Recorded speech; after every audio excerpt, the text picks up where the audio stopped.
যেকোনো এক্সামের প্রিপারেশন শুরু করার আগে সেই এক্সাম সম্বন্ধে আমার মনে হয় পুরোপুরি জেনে নেওয়া উচিত। কারণ আমি আমার লাইফে যে ভুল করেছিলাম আমি কখনো চাইবো না যে আমার যারা সাবস্ক্রাইবার বা আমাকে যারা ফলো করে তারা কখনোই সেই ভুল করুক। আমি আজ থেকে প্রায় কিছু বছর আগে যখন প্রথম নিটের প্রিপারেশন শুরু করেছিলাম সালটা ছিল ২০১৭ এবং তখন আমি নিট সম্বন্ধে সবকিছু ভালো করে না জেনেই প্রিপারেশনটা শুরু করে দিয়েছিলাম। যার ফল কিন্তু আমাকে ৫ বছর ভুগতে হয়েছে। ৫ বছর পরে আমি নিটে চান্স পাই কারণ আমি এই এক্সামটা সম্বন্ধে অনেক কিছু জানতাম না। তাই যারা নিট 2027 এ নতুন করে প্রিপারেশন শুরু করবি, তাদের জন্য আমি বেশ কিছু জিনিস এখানে নোট ডাউন করে নিয়ে বসেছি। যাতে আমি তোদের সেগুলো পুরোপুরি বলে দিতে পারি এবং সেটার বেসিসে তোরা সবটা জেনে তারপরে গিয়েই নিটের প্রিপারেশন শুরু কর। তাতে তোদের অনেক হেল্প হবে, তোদের পার্সোনাল লাইফে ডিসিশনস নিতে অনেক হেল্প করবে। কারণ রি-নিট 2026 যেরকম হলো, তাতে করে আমার মনে হয় নিট নিয়ে এখন অনেক কিছু ভাবার আছে। নিট নিয়ে এখন অনেক কিছু ডিসিশনস নেওয়ার আছে। এতটা সহজ হয়তো হ্যাঁ, ড্রপ দিয়ে দিলাম, আরো ১ বছর ড্রপ দিয়ে দিলাম, দেখা যাবে পরের বছর কি হয়, এরকম জিনিসটা কিন্তু আর নেই। এখন যত তাড়াতাড়ি নিট এক্সাম ক্র্যাক করতে পারবি ততই কিন্তু ভালো। কেউ যদি ফার্স্ট অ্যাটেম্পটে নিট ক্র্যাক করতে পারে, 12 এর সঙ্গে নিট ক্র্যাক করতে পারে, সেটার থেকে ভালো কিন্তু কিছু আর হয় না। সো চলো উইদাউট এনি ফার্দার ডিলে আজকের ভিডিওটা স্টার্ট করি অ্যান্ড আই হোপ আজকের ভিডিওটা তোদের দেখতে খুব ভালো লাগবে। Hello everyone, I am Deblina, a final year medical student from Malda medical college and hospital, West Bengal. So চল, প্রথমে তোদের যে জিনিসগুলো বলবো সেটা হচ্ছে এলিজিবিলিটি ক্রাইটেরিয়া, এক্সাম মোড কি হবে, এজ কি হবে, অ্যাটেম্পট লিমিট থাকবে কি থাকবে না, সিবিটি মোড হলে কটা ফেজে এক্সাম হবে, আর তার সঙ্গে থাকবে ডিফিকাল্টি লেভেল অ্যান্ড তার সঙ্গে এক্সাম প্যাটার্নে কি চেঞ্জ আসছে আর এক্সাম মোডে কি চেঞ্জ আসছে।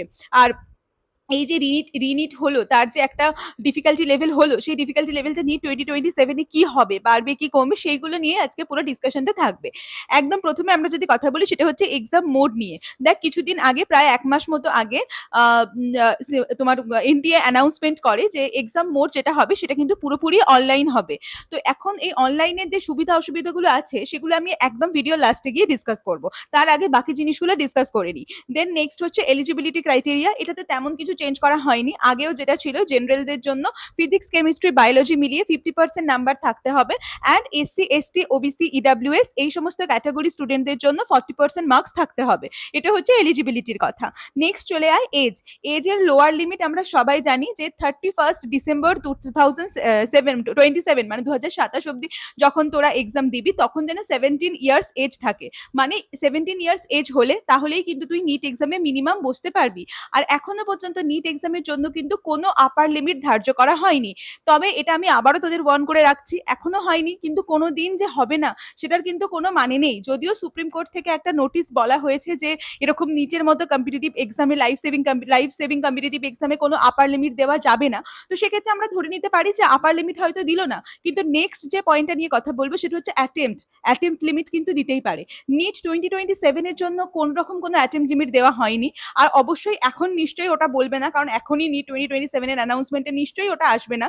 যদি আসে হয়তো 2029 বা 30 থেকে আসতে পারে, কারণ এত তাড়াতাড়ি বললে এখনই তো হয় না।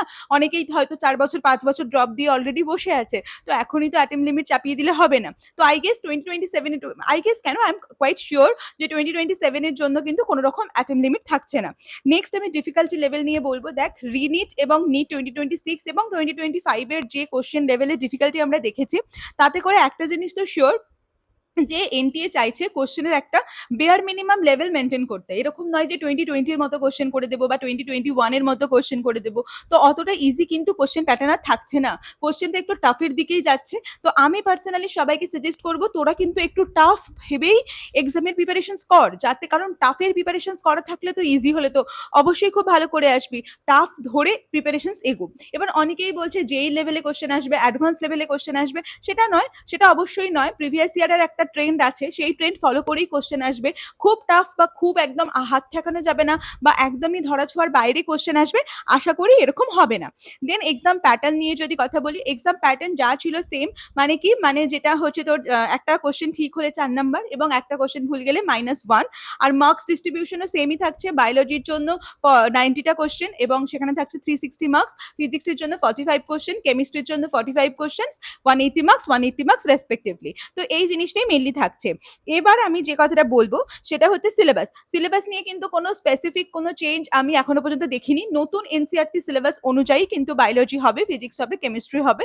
এটার বাইরে কিছু হবে না। বাট আমরা সবাই জানি যে ফিজিক্সের এনসিইআরটি থেকে তেমন কিছু আসে না। ওটা মেনলি আমরা যে সমস্ত অনলাইন কোচিং ইনস্টিটিউশনে পড়ি, সে ফিজিক্স বালা হোক, আকাশ হোক, অ্যালেন হোক, ওইখানে স্যারেদের নোটসই আমরা ফলো করি। কেউ যদি কোনো অফলাইন কোচিং সেন্টারে পড়ি, সেখানে স্যারেদের নোটস ফলো করি, ফিজিক্স আর কেমিস্ট্রি বোথ। ঠিক আছে? তো এটার ওরকম কোনো স্পেসিফিক সিলেবাস হয় না, কিন্তু মেনলি বায়োলজিটা এনসিইআরটি থেকেই আসে বা এনসিইআরটি লাইন থেকেই আসে। নেক্সট আরেকটা কথা বলার সেটা হচ্ছে হ্যাঁ, এবার যেটা বলবো সেটা হচ্ছে সিবিটি মোড এক্সাম নিলে। দেখ, সিবিটি মোড এক্সাম নিয়ে যেটা আমার বলার সেটা হচ্ছে আমি নিজে এইমস নার্সিং দিয়েছিলাম। তো আমি খুব ভয় পেয়েছিলাম যে কি হবে কি না হবে। তো অ্যাকচুয়ালি ওটা কিছুই না, যেটা আমরা ওয়েমার গোল করি সেটাই আমাদের ওখানে কম্পিউটারে গিয়ে গোল করতে হবে। রাফ পেপার দেওয়া থাকবে। হ্যাঁ, প্রথমেই একটু ভিজুয়ালে প্রবলেম হয়, একটু মাউস ক্লিক করতে প্রবলেম হয়। মানে আমরা সবাই তো অত ডিজিটালাইজেশন এ এখনো অভ্যস্ত হয়ে যায়নি। আমরা জানি যে পেন পেপার মোডে এক্সাম ছোটবেলা থেকে খাতা কলমে লিখে এসেছি, সেইভাবেই অভ্যস্ত। তো একটু হয়তো ১ম বারের জন্য হতে পারে, কিন্তু আমরা যদি মক টেস্টে ওভাবে প্র্যাকটিস করি তাহলে আমার হয়তো হয়ে যাবে। কিন্তু সিবিটি মোডের একটা মেইন যেটা জিনিস সেটা হচ্ছে সিবিটি মোড এত মানে ২২ লাখ, ২৩ লাখ, ২৫ লাখ বোধহয় পরীক্ষার্থী এক্সাম দিচ্ছে। তো তাদের সবাইকে সিবিটি মোডে কনডাক্ট করাতে অবশ্যই ওয়ান ডে এক্সাম তখন পসিবল হবে না। তার মানে যেই মেন্সে আমরা যেমন দুটো ফেজে এক্সাম দেখতে পাই এবং দুটো ফেজেরও মাল্টিপল ফেজে আমরা যেরকম এক্সাম দেখতে পাই, তো হয়তো আমরা সেরকম দেখতে পেতে পারি, বা হয়তো একসাথেই হলো, একটাই ফেজে হলো কিন্তু মাল্টিপল ডেজে মাল্টিপল স্লটসে এক্সাম হলো। তো এই জিনিসগুলোর জন্য কিন্তু প্রিপেয়ার থাকতে হবে। এগুলো কিন্তু আসতে পারে, এখনো কিছুই জানানো হয়নি, যেটা খুবই মানে খারাপ। কারণ অবশ্যই যত তাড়াতাড়ি সম্ভব স্টুডেন্টদের এই জিনিসগুলো সম্বন্ধে অ্যাওয়ার করে দেওয়া উচিত, তাহলে তারা সেরকম ভাবে প্রিপারেশন নেবে, বা সেরকম ভাবে যদি মনে করে আমি নেব না, তো নেবে না প্রিপারেশন। তো আই গেস এগুলো আস্তে আস্তে জানিয়ে দেওয়া হবে। বাট এগুলো সবই তোদের মাথার মধ্যে রাখা উচিত যে এগুলো কিন্তু আসতে পারে। ঠিক আছে? বাট ভয় পাওয়ার কিছু নেই, কারণ একটা এক্সাম যখন দীর্ঘদিন ধরে একই প্যাটার্নে চলতে থাকে তখন সেখানে চেঞ্জ আসাটা খুব স্বাভাবিক, আসতেই পারে। ঠিক আছে? যেমন আমি যদি আমার কথাই বলি, এমবিবিএস এ এতদিন কি হতো, ইএনটি অর্থাৎ থার্ড ইয়ারে পড়ানো হতো। হঠাৎ করে আমাদের আগের ব্যাচ থেকে মানে ২১ ব্যাচ থেকে কি হলো, মেডিসিন, সার্জারি, গাইনি আর পিডিয়াট্রিক্স, এই ৪টে সাবজেক্টের সঙ্গে ইএনটি অর্থাৎ ফাইনাল ইয়ারে ট্রান্সফার করা হলো। তাহলে থার্ড ইয়ারে দুটো সাবজেক্ট, কমিউনিটি মেডিসিন আর পিএসএম, আর ফাইনাল ইয়ারে ৬টা সাবজেক্ট। ঠিক আছে? তো তুমি জাস্ট ঝকমক করে পড়ে মরো আর কি, এরকম একটা ব্যাপার। তো এই জিনিসগুলো আমি জানি না কারা করে, কি ভেবে করে, কিভাবে করেছে জানি না, বাট এভাবেই করেছে। ঠিক আছে? তো আমরা জাস্ট শিকার এগুলোর। আমাদেরকে জাস্ট নিজেদের ভালোটা বোঝার জন্য, নিজেদের ঠিক থাকার জন্য আমাদের সবকিছু মেনে নিতে হবে। কারণ আমরা ওইভাবে কি করব প্রোটেস্ট করে ভাই? সবাই এক্সাম দেবে, বেরিয়ে যাবে। তুই প্রোটেস্ট করবি, মাথার মধ্যে ভাববি যে হ্যাঁ, এটা হবে, ওটা হবে, সেটা হবে। না, দরকার নেই। Just calm and cool. যেটা আমরা চেঞ্জ করতে পারবো না সেটা নিয়ে আমাদের এত ভাবনা চিন্তা করার কিছু নেই। আমরা যেটা চেঞ্জ করতে পারবো আমরা সেটা নিয়ে ভাববো। আমি আমার প্রিপারেশন চেঞ্জ করতে পারি। আমি যেখানে ১২ ঘন্টা পড়তাম সেখানে ১৪ ঘন্টা পড়বো। যেখানে আমি সপ্তাহে ৩ টে করে মক টেস্ট দিতাম সেখানে আমি ৪ টে করে মক টেস্ট দেবো।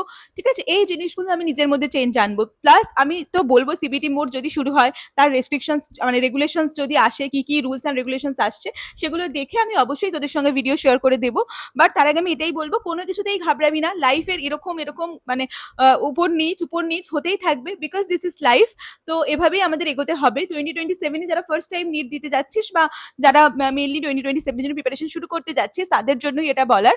ড্রপারদের জন্য আমি অবশ্যই ভিডিও দেবো। আমি কারণ দুদিন কাউন্সেলিং এর এই রিসার্চ গুলো নিয়ে একটু বিজি ছিলাম, তো সেই জন্য হয়তো দিতে পারিনি, আর ব্লগও দেওয়ার চেষ্টা করব। বাট আমি একটা কথাই বলবো যে যত দিন যাচ্ছে নিট কিন্তু তত টাফ হয়ে যাচ্ছে। ভয় পাস না, নিজের উপর ভরসা রাখ, নিজের উপরে সাহস রাখ।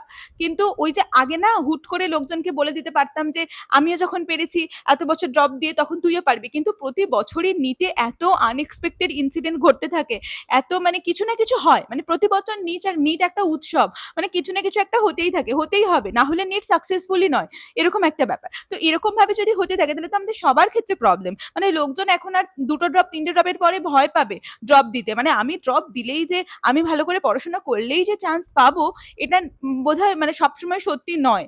তো এই যে জিনিসগুলো হচ্ছে সেটা অবশ্যই খুব খারাপ, কিন্তু আমাদের কিছু করার নেই, আমাদের হাত পা বাঁধা। আমাদের কাছে পড়াশোনা করা ছাড়া আর নিজের প্রিপারেশন নেওয়া ছাড়া আর কোনোই বোধহয় অপশন নেই। তো এখন যারাই ড্রপ দিবি একটু ভেবেচিন্তে দিবি। আমি সেটার জন্য অবশ্যই একটা সেপারেট ভিডিও তোদের বানিয়ে দেবো, যে কারণ আমি জানি তোদের মেন্টাল স্টেট অনেকের এখন ঠিক নেই, বুঝতে পারছিস না 27 এর প্রিপারেশন শুরু করবি কিনা। বাট যারা জানিস যে হ্যাঁ আমি করবোই 27 এর প্রিপারেশন, এই ভিডিওটা তাদের জন্য। পরে তো আরো ভিডিও আসছে। So that's it for today's video. দেখা হচ্ছে পরের ভিডিওতে খুব তাড়াতাড়ি। নিজের লাইফে খুব ভেবে চিন্তে ডিসিশনস নে, কারণ লাইফটা তোর আলটিমেটলি আজ থেকে ৫ বছর পর বা আজ থেকে ১০ বছর পর তুই কোথায় থাকবি সেটা তোর এখন একটা ডিসিশনস এর উপর ডিপেন্ড করবে। সো দেখা হচ্ছে পরের ভিডিওতে খুব তাড়াতাড়ি। বাই।